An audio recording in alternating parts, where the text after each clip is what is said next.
चलो बच्चों ये प्रश्न को देखते हैं। तो प्रश्न में दे रखा है समकक्ष रूप की अपेक्षा विपक्ष रूप अधिक अस्थायी है तथा इसका द्विध्रुव आघूर्ण शून्य है, व्याख्या कीजिए क्यों। आइए मुख्य अवधारणा की चर्चा करते हैं। मुख्य अवधारणा। तो प्रश्न में क्या देगा, समकक्ष रूप की अपेक्षा विपक्ष रूप अधिक अस्थायी है तथा इसका द्विध्रुव आघूर्ण शून्य है, व्याख्या कीजिए क्यों।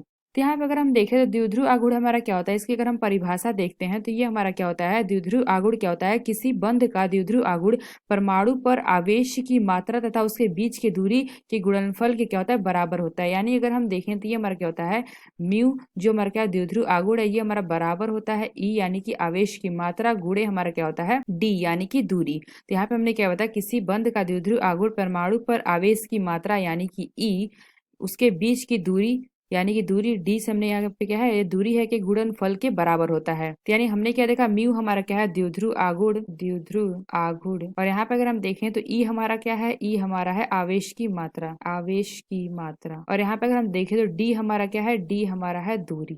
तो प्रश्न में पूछा गया समकक्ष रूप की अपेक्षा विपक्ष रूप अधिक अस्थायी होता है। तो यहाँ पे अगर हम एग्जाम्पल ले लेते हैं समकक्ष, जैसे कि हमारा कोई यौगिक है, यहाँ पे अगर हम देखें तो सी डबल बॉन्ड सी, और यहाँ पे अगर हम ले लेते हैं हाइड्रोजन, और यहाँ पे भी हमारा हाइड्रोजन, और यहाँ पे हम ले लेते हैं CH3। तो यहाँ पे अगर हम देखें तो ये हमारा क्या है, समकक्ष रूप है, समकक्ष रूप। इसका अगर हम विपक्ष रूप ले लेते हैं तो ये हमारा क्या हो जाएगा, ये हमारा C डबल बॉन्ड C, और यहाँ पे हमारा हो जाएगा हाइड्रोजन, और यहाँ पे हमारा रहेगा CH3, और यहाँ पे अगर हम देखें जो हमारा यहाँ पे CH3 था ये हमारा क्या आ जाएगा CH3, और यहाँ पे हमारा आ जाएगा क्या, यहाँ पे आ जाएगा हाइड्रोजन। तो यहाँ पे अगर हम देखें तो इसका हमारा ये क्या है, हमारा विपक्ष रूप। तो जो हमारा समकक्ष रूप होता है, एक समकक्ष रूप की अपेक्षा विपक्ष रूप हमारा जो होता है अधिक अस्थायी होता है। तो क्यों अस्थायी होता है, तो यहाँ पे अगर हम देखें तो जो हमारा विपक्ष रूप है इसकी अगर हम देखें तो हमारा CH3 यहाँ भी है, CH3 यहाँ भी है, यानी अगर हम देखें तो ये हमारा क्या है, इधर के अगर हम इसकी डायरेक्शन देखें तो ये हमारी क्या होता है, इधर की होती है।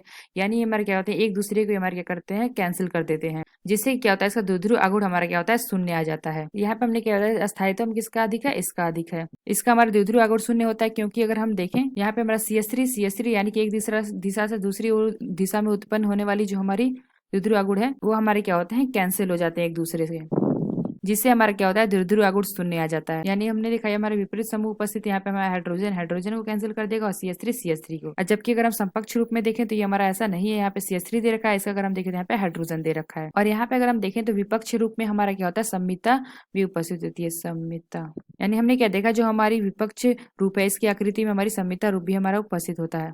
और यहाँ पे अगर स्थायित्व की बात करें तो यहाँ पे अगर हम देखें तो CH3 हमारे यहाँ पे उपस्थित है। यानी अगर हम देखें तो एक जैसा समूह हमारे यहाँ पे क्या है, पास पास है। ये हमारे बल की समूह है तो ये हमारा क्या होगा, यहाँ पे प्रतिकर्षण। तो यहाँ पे अगर प्रतिकर्षण होगा तो हमारा क्या हो जाएगा, ऊर्जा हमारी क्या होगी, बढ़ जाएगी। यानी अगर हम देखें तो यहाँ पे हमारा क्या हो जाएगा, ऊर्जा बढ़ जाएगी।